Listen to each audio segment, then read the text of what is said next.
Urukramasya devasya Maya Vamana Rupina Kirto Patnyam Brihashlokas Tasyasan Sobagadaya. Others, please. Urukramasya devasya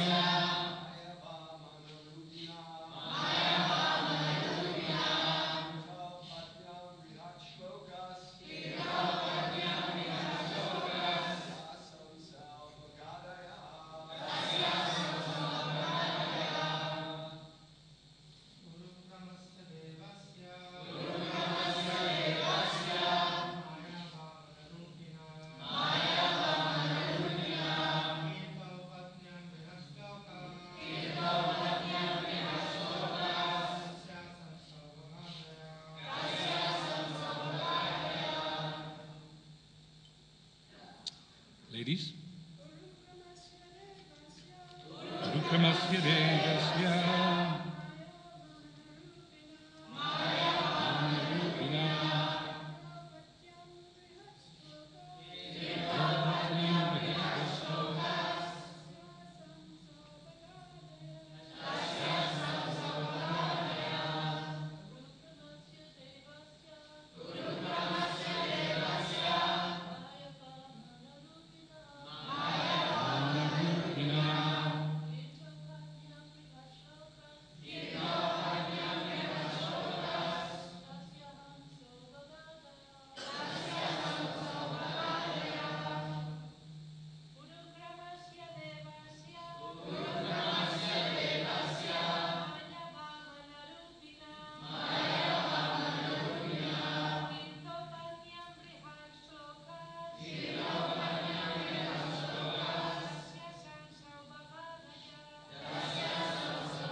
Urukramasya of Urukrama.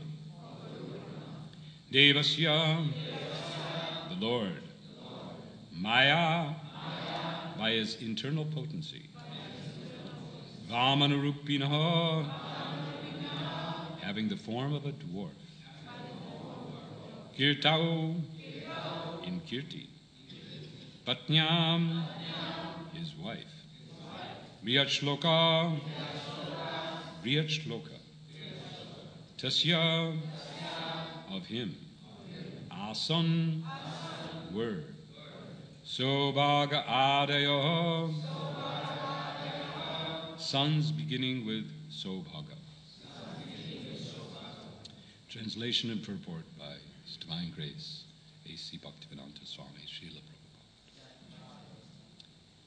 By his own potency, the Supreme Personality of Godhead, who has multifarious potencies, appeared in the form of a dwarf as Urukrama, the 12th son of Aditi. In the womb of his wife, whose name was Kirti, he begot one son named Brihachloka, who had many sons headed by Sobhaga. Purport. As the Lord says in Bhagavad Gita 4:6, Ajo pisan avyayatman, bhutanam ishvaro pisan, prakritim swamadishtaya sambhavami atma mayaya. Although I am unborn and my transcendental body never deteriorates, and though I am the Lord of all sentient beings, I still appear in every millennium in my original transcendental form. When the Supreme Personality of Godhead incarnates, he does not need any help from the external energy, for he appears as he is by his own potency. The spiritual potency is also called Maya. It is said, Ato Maya Mayam Vishnum Pravadanti Manishinam.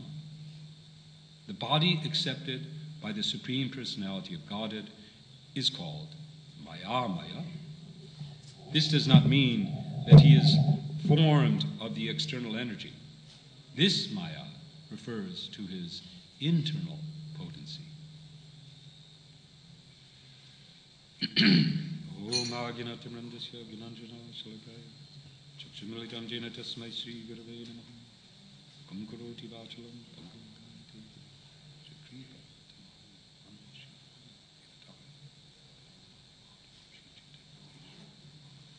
Hare Krishna. So, thank you. I'm a poor substitute for our regular Jananivas Thursday, but I suppose he's at Jagannath Mandir. Odana Shashti. We'll talk about that also, but we'll begin here with this verse and this purport and this beginning. In the Srimad Bhagavatam, we find so much treasure. And one of those treasures is the revelation of the actual history of our universe, where we are, which can only be understood by revelation. Today, we have many people and lots of money being spent to try to trace out the origins of our universe, to try to understand where we've come from, how we got here. And the evidence that is presented by our investigation with telescopes, with archaeology, with various forms of scientific endeavor, just gets us more and more confused.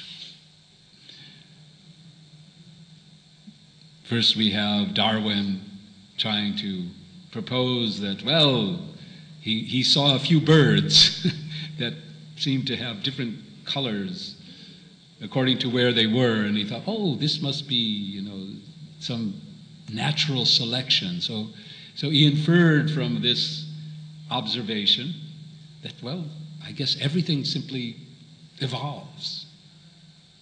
And he built his argument. And today his argument is carried on by many, many people, although they have yet to find one example. This is getting a lot of buzz. Anyway, maybe of a species transforming into another species. Doesn't happen. There are variations. We have fish that are, different colors. There are dogs. We have wolves that become, over time, dog-like. We can see that. We can see how a wolf might gradually become like a dog. They've even experimented in Russia, I believe. They figured out that, foxes, if you properly domesticate them, they can, in just a few generations, you can have a strain of fox that is like a puppy dog. So, but they're still foxes. They haven't become fish. They haven't become birds. So there's just simply more and more confusion. So we tried to trace out our origins. We tried to trace out how we got here as a human species through these methods. We'll end up just more and more confused. Of course, no one will admit they're confused. They're just, figuring it out. But here the Srimad Bhagavatam gives us revelation. Of course, we could also be confused by this revelation because it doesn't fit our experience.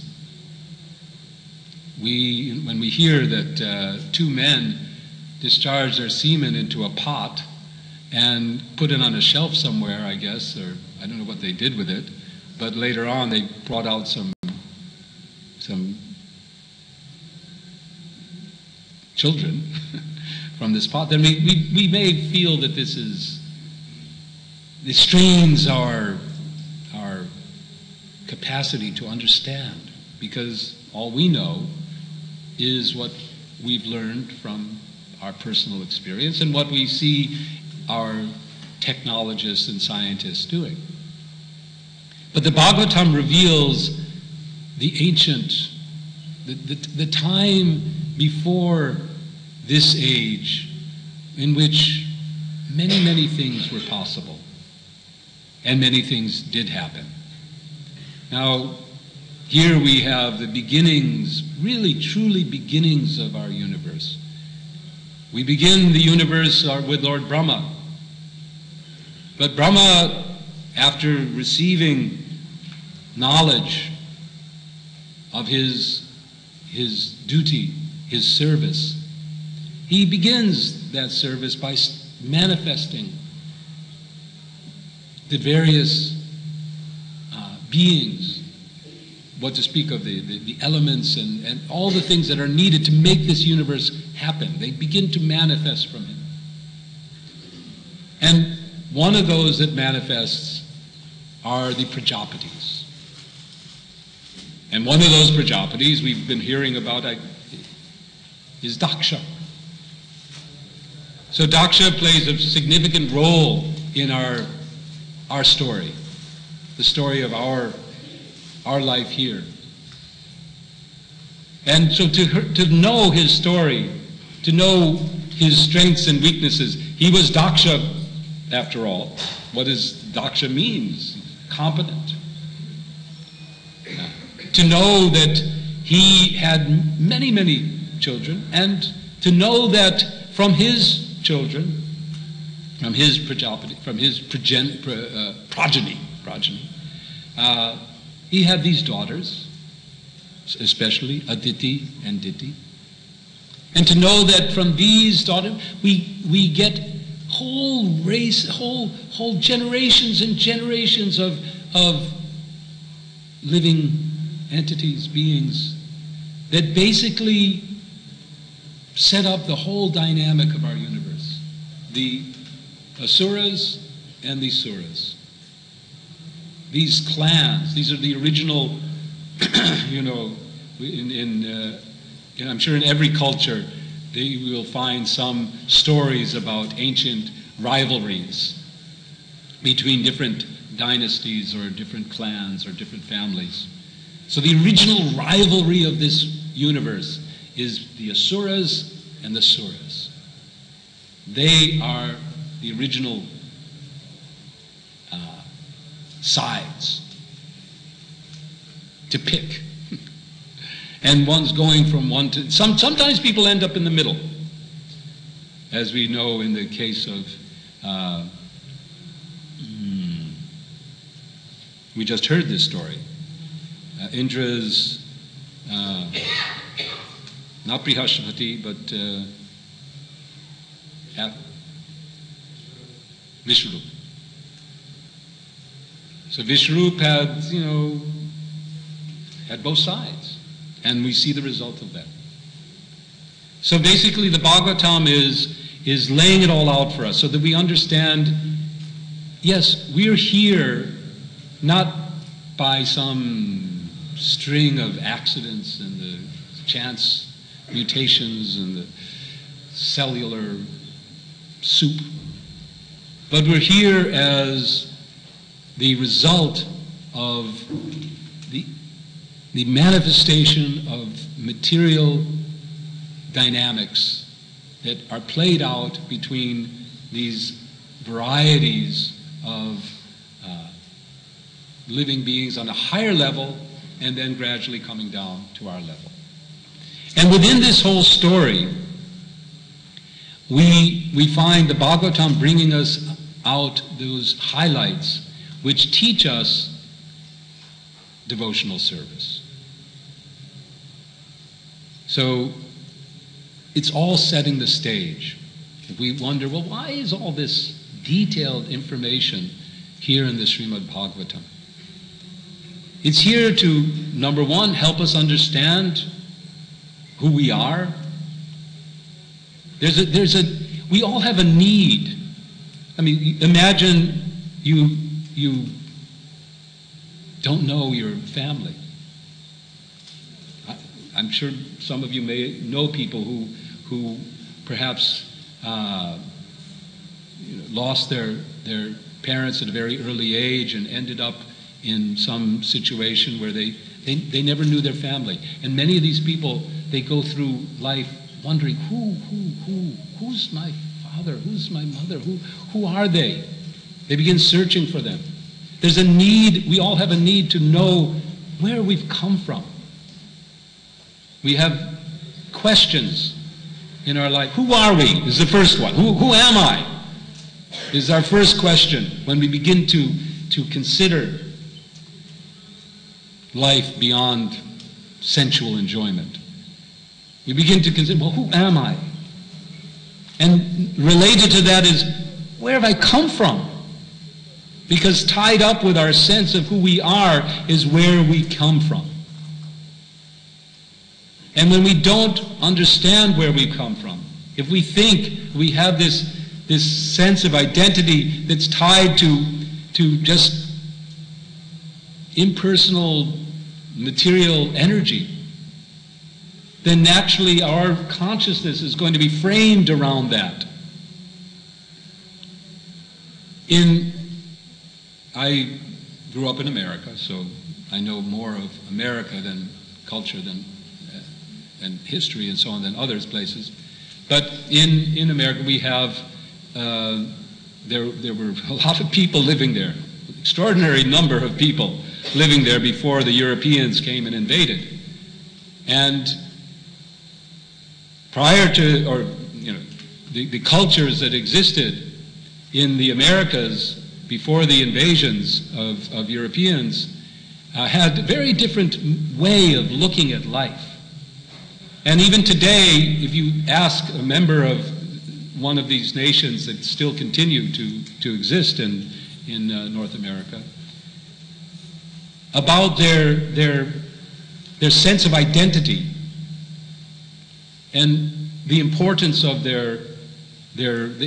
many of them are living on what are called reservations, meaning land that was somehow so useless to the Europeans, Americans, that they allowed the Native Americans to keep it.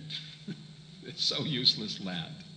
But even though it's useless, they feel it's part of their identity. This land is part of their, because this is the land that their ancestors grew up in. This is the land that is tied to where they have come from. So there's this need we have to understand where we have come from. So when we begin to look at ourselves, and if we think in terms of the modern perspectives of, okay, well, I'm a European, I came from Europe, or I came from this or that family, Indian, whatever it is, we get caught up in a sense of self that is disconnected from the reality. The realities are what is described here in the Srimad Bhagavatam.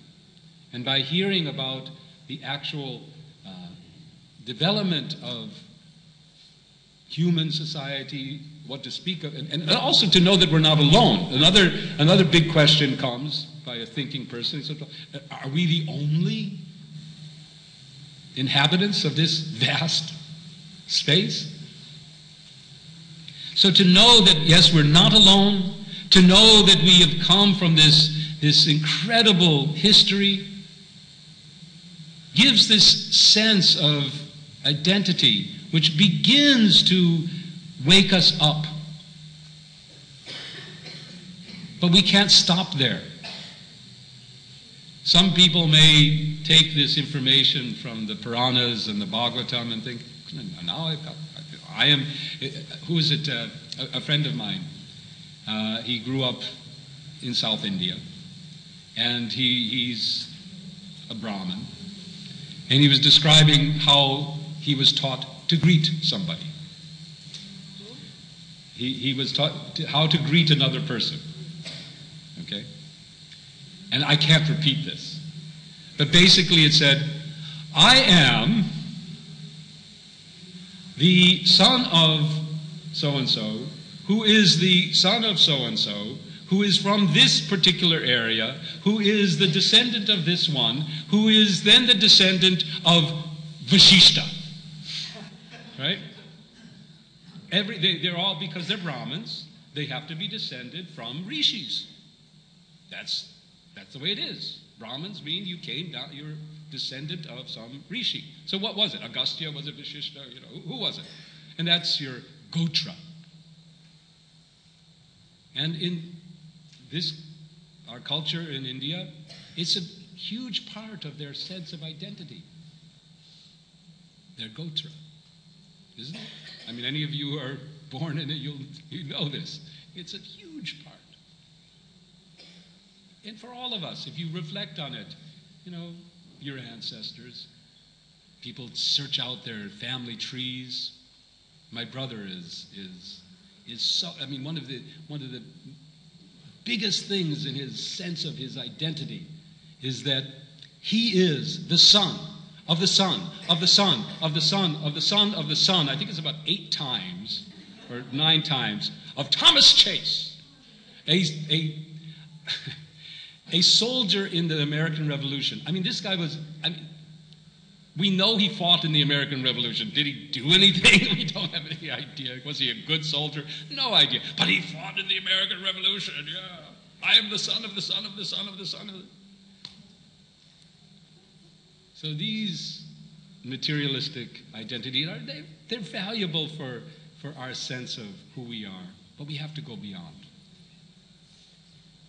And we have to know that we are not the son of the son of the son of Lord Brahma, Daksha. But we are all the parts and parcels of the Supreme Personality of Godhead, Sri Krishna. We are parts and parcels of Sri Krishna. We are his... I don't even say children, because when you say children, then immediately you're establishing some relationship of some rasa of child to father. But our relationship with Krishna is even more intimate, because we are his parts. We are fundamentally part of him. We are all part of him.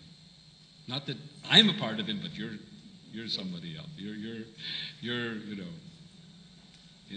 the son of Daitya or something. No.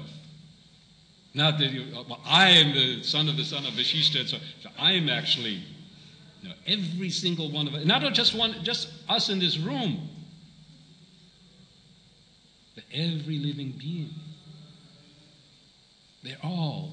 We're all simply parts of Krishna. And as the parts of Krishna, what are we? Who are we? We are servants of Krishna. That's it. That's all we actually need to know. But to get there, the Bhagavatam helps us out. Okay, well, first of all, understand you're not just the son of the son of... But you have this whole history, so that's, you're part of all of that. But even that's not truly who you are. And gradually, the Bhagavatam reveals to us who we actually are and what we are meant to do by bringing us to Goloka. We go through these different cantos. Now we're hearing about Krishna's appearance. First, to get some faith. Who is Krishna? To get some faith that Krishna is not one of these who just appears like Vashishta or all the people that we've just heard about. This particular verse, and I better stop soon because I want to say something about Udana Shashti, but this particular verse is introducing Urukrama. And though not going to go much further. Next chapter we get more. But Prabhupada is bringing out that when Krishna appears, although he appears in all of this dynasties, he appears as the son of the, this and he appears, but he is not the manifestation of some material arrangement. He appears by his own potency. Now we appear in this world forced by our karma. Our karma brings us into this body or that body. But Krishna is not forced by anything. He appears in these dynasties, in these families, but he appears from his own energy. So today is Odana Shashti, and I asked about 7 different people before class today who I thought, first I asked somebody, well, what is the meaning of the word Odana? So if anyone gets it, they'll get a real prize. I asked Sankarshanitaya, he says, what is the meaning of Odana? And he called somebody else, hey, Panditji, what is the meaning of Odana? I don't quite know. So, what's the meaning of it? Finally, somebody said, well, I will find out and I'll let you know. So I still don't know what the meaning of the word Odana is. Does anybody, you know what the meaning of the word Odana is? We know that what the day means, but does Odana, this word itself? Cover over. Hey, see? We have the Pandit is here. Okay. So, but this day is Odana Shashti, meaning that today, being literally, and I think we're all feeling it, that the winter is really coming strong on us, right? Gotten a little colder. So today, Jagannath is offered new cloth. But particularly, he's offered starched cloth. Get a little more bulk in it, I guess, a little more weight. So he's offered fresh, new, starched cloth. And this is pastime that Jagannath has been relishing for forever. So the story goes that Pundarik Vidyanidhi, and anyone can correct me because this is fresh in my memory, having just read it, and I may be wrong at something. Pundarik Vidyanidhi was in Puri on this day, and talking to Gadadhar. And he was, because normally there's a rule in the worship of Lord Jagannath that before offering any cloth to Lord Jagannath, it should be washed. The starch is not put in by the pujaris.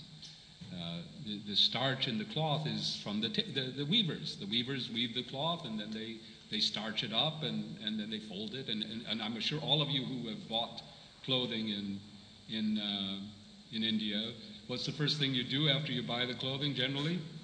You wash it, because it's kind of stiff and it's not so comfortable. But in any case, and it's also from the point of view of Jagannath or the deity, the principle is that, well, this has been handled so many times. It's been handled by people. The weaver may not even known that it's being offered to the Lord. So you wash it, you clean it, you make sure it's all very nice, then you prepare it, and then you offer it. But for some reason, and I don't think, is there any explanation, Pancaratna, of why Jagannath likes to wear this starch cloth? But somehow or other he likes it. So this conversation is going on. Pundarik is questioning. He said, well, what is it? And then Gadadhar said, but the Lord likes it. So we offer it to him. And Pundarik is satisfied. Yes, okay, the Lord likes it. But then he starts to wonder, but what about all these, the pujaris, the pandas? They're also wearing this starch cloth.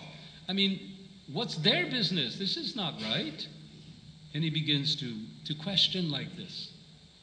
And Gadadhar, they're having this conversation, and Gadadhar is saying, no, but they're the Pracharis. This is the way it is. This has been going on like this. It's the tradition. And Pundarika is, all right. But in his mind, there's some question about this. And then something extraordinary. Something extraordinary. He retires for the night, and there he is, and in his dream, who comes? Jagannath and Balaram. Jagannath and Balaram come. And what do we know about Jagannath and Balaram?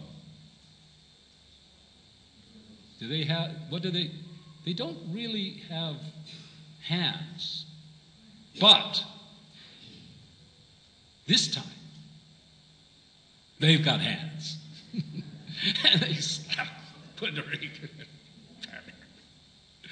Who are you? Who are you to question our servants, to doubt they're doing this for us? Who are you to question? Pundarik wakes up in bliss. Oh, I've been chastised by the Supreme Lord. This is the difference between a devotee and the non-devotees. They take the mercy of Krishna in whatever form it comes. Maybe it comes as a loving embrace,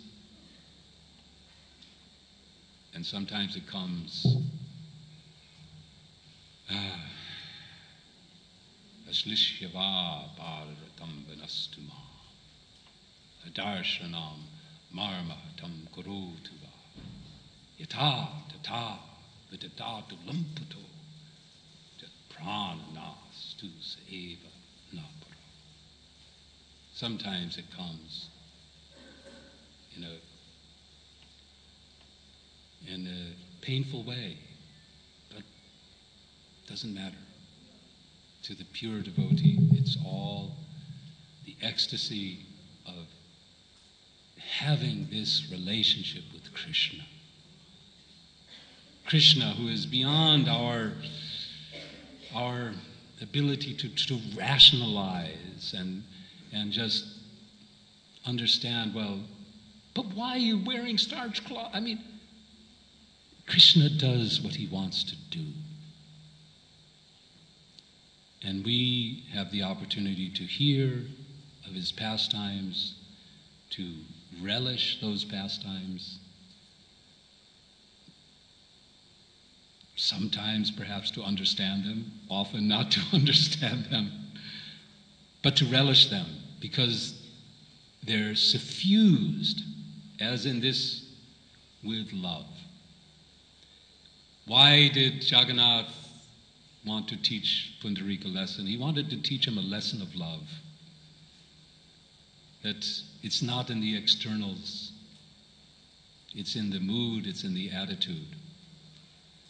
The Sevites of Lord Jagannath, they carried on their activity for service, not for any other purpose. And Pundarik got the message. So, sorry to take a little bit of time, but thank you very much. I guess we're over time, but if anyone has a question, because I may have said something, I'm sure probably I did say something that could have been wrong or confusing or whatever, then I'm willing to spend a little time, or if you have a comment. Maybe Pankajandra, you have something more to say on Udana Shashti? I covered the basis. Hare Krishna. Thank you very much. But everyone is welcome to go if you need to, but if you have a question, I'll stay for a few minutes. Hare Krishna. Yes, Mitra. We have our family history that makes us foreigners here in the land of Bengal. And a lot of the local people treat us that way, like, because you don't have the ancestry that we have, weren't born in India, you're just foreigners here, and then they seem to resent us, like, to some extent, one extent to another. And then we also feel like, we miss being with our own kind. It's like we feel like we're strangers in a strange land sometimes. Consider what Srila Prabhupada felt like when he went to America. Consider that. Our godbrother Yogeshwar is coming out with his book. It's titled Swami in a Strange Land. So go ahead, anyway. I'm sorry. Well, you're getting to, you're answering my question actually, but just, how is our value as foreigners? What is, what can we be enthused about by being so far away from our we can be enthused by Srila Bhaktivinoda Thakur's desire. He said, when will that day come when the Americans and the Europeans will join with their Bengali brothers and chant Sri Nam, Hare Krishna, Krishna Krishna, Hare Hare, Hare Ram, Ram Ram, Hare Hare. So we can be enthused that we are helping to please and Srila Bhaktivinoda Thakur's desire. And, of course, all the acharyas. They wanted one world to be united. Prabhupada spoke a lot about this. Although there is contemporary society. There are a lot of people out there who will who raise the specter of one world government, and it will be like Big Brother, and they have conspiracy theories and the Illuminati. It goes on and on and on. But Srila Prabhupada, he often spoke of one world, one united world, where we would rise above our false identity as being from this country or that country, or this heritage or that heritage. Not that it's meaningless or that it's totally, we can incorporate these things into our unique personas, because we cultivate. That's what we do in the material world. We cultivate a persona. So let's cultivate personas that have some substance, but let's make sure that those personas are dedicated to the service of Krishna. And that variety. You have a persona of pizza, a pizza, the pizza persona, then do it well and make good pizza. And you have a Bengali persona, and you can really take you can take a leaf from any plant and turn it into a sabji, and it's delicious. Fantastic. So, there are little, elements of these things that we can use for Krishna's service, but not with attachment, and definitely not with an eye to discriminating and becoming proud. Say that again in a sentence. Not to the point of becoming proud of our specific heritage and but realizing that it's all, it's just the varieties of this world. And it's all useless unless it's offered in Krishna's service. But if it's offered in Krishna's service, then the unique cultural, aspects that each one, Prabhupada liked to, he used to, right, you Americans, you like to do big things. You like to, then do something big for Krishna. So whatever we have maybe from our family backgrounds or cultural, if we can use them for Krishna service, it's all good. But if we become proud of it, and we begin to discriminate that ours is better than someone else's, And then we're in Maya. We're in illusion, because it isn't. Does that answer your question? Okay. Yes.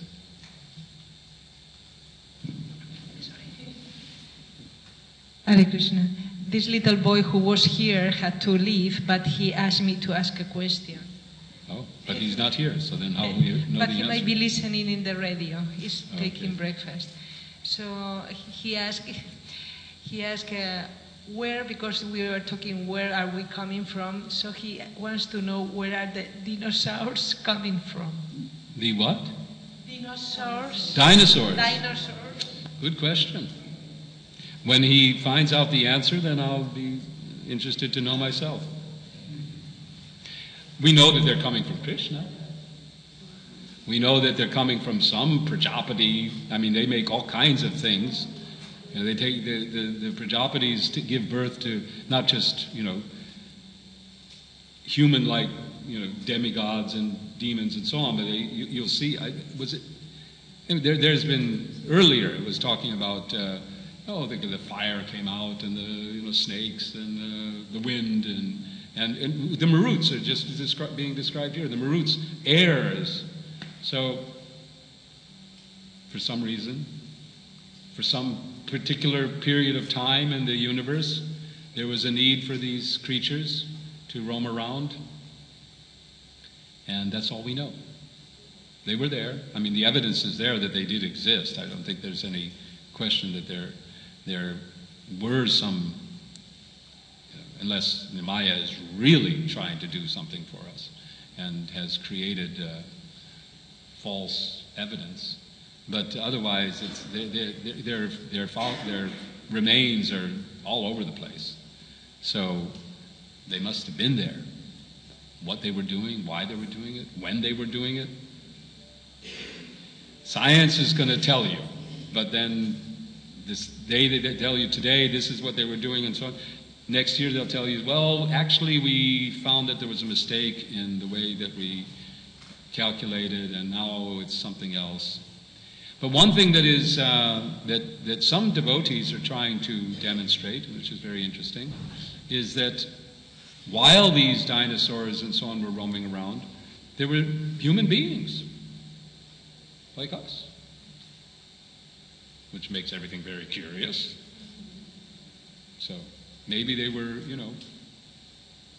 my son has a book called Dinotopia. I don't know if any of you have seen this. So in this book, the human beings and the dinosaurs are living together.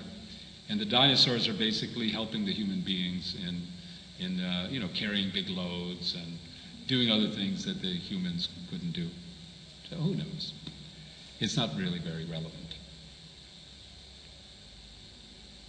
But they're not here anymore.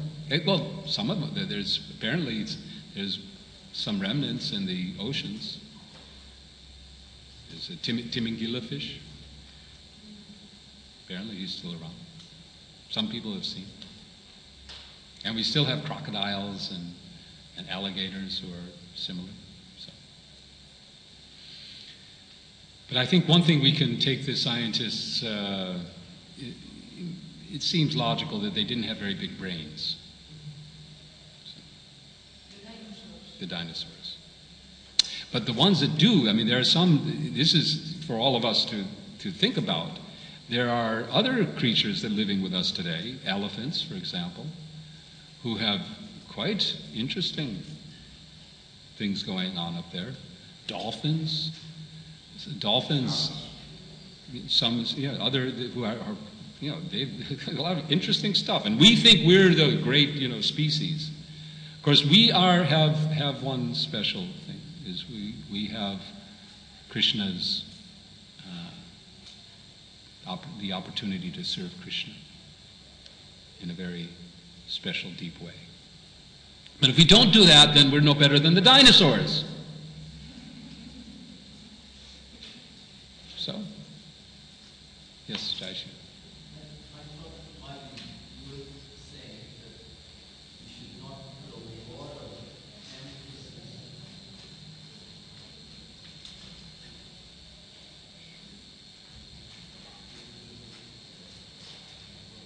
Oh,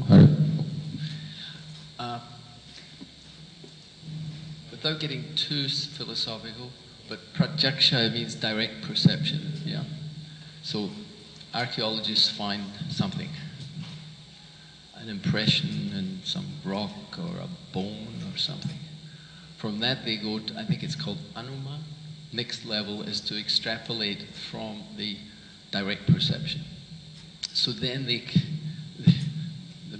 mental gymnastics go, and we see this shape of being, and they add on a head here, and they figure out they found another bone, so they'll put some wings. These ones must have flown.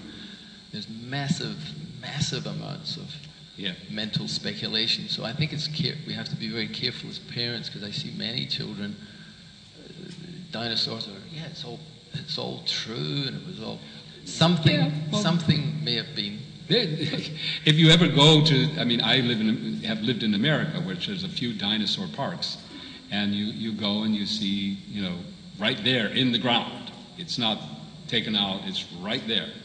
And you get to see the entire skeleton of a brontosaurus. I mean, it's right in what they call a brontosaurus, right? This huge creature, something that certainly does not roam around the planet today. Now, did it have scaly skin? Did it have this color? It's all speculation. But its size, these are, you can infer these things. But these creatures were there. Somehow, unless, as I said, unless there's Maya may have done some interesting thing that, and this is what Christians think. They think that the world everything was created 6,000 years ago or something, with dinosaur bones inside of it. That the world was created with all the stuff, dinosaur bones and this and that and fossils. It was all created, all the evidence that we now think is evidence of the development of this, or scientists think is the evidence of the development of the Earth, that all of this was created at one time with all of the evidence there simply to confuse us, I guess. So that's a possibility. Although that's not what Bhagavatam says. Bhagavatam says that this planet has been around for millions and millions of years. And it's been submerged in water. It's been taken up. It's gone through a lot of stuff which could easily explain for the things that we see. So there are ways to explain what we see through the eyes of the Bhagavatam, rather than simply, denying that they exist. They do exist. We see them. But how do we explain them? Do we explain them simply through science, or do we try to explain through the eyes of Srimad Bhagavatam? And those who are really scientific will take the Bhagavatam, which has clues.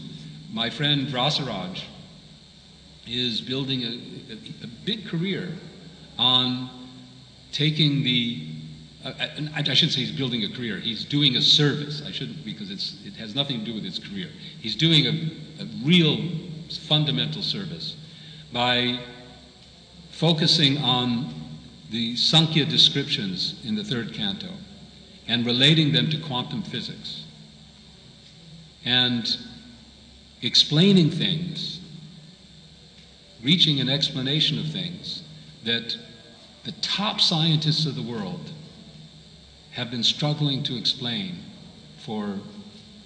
ever since Einstein. And he is working on explanations, solutions that are based on the Srimad Bhagavatam, that actually explain fundamental physics. Now that opens up so much. So similarly, we don't, dinosaurs are not very important. Who cares? But if we can explain the laws of physics using the Bhagavatam. So here we are also building the Vedic planetarium to get people to appreciate that the Bhagavatam offers a different way of looking at the universe. Thank you for Hare Krishna.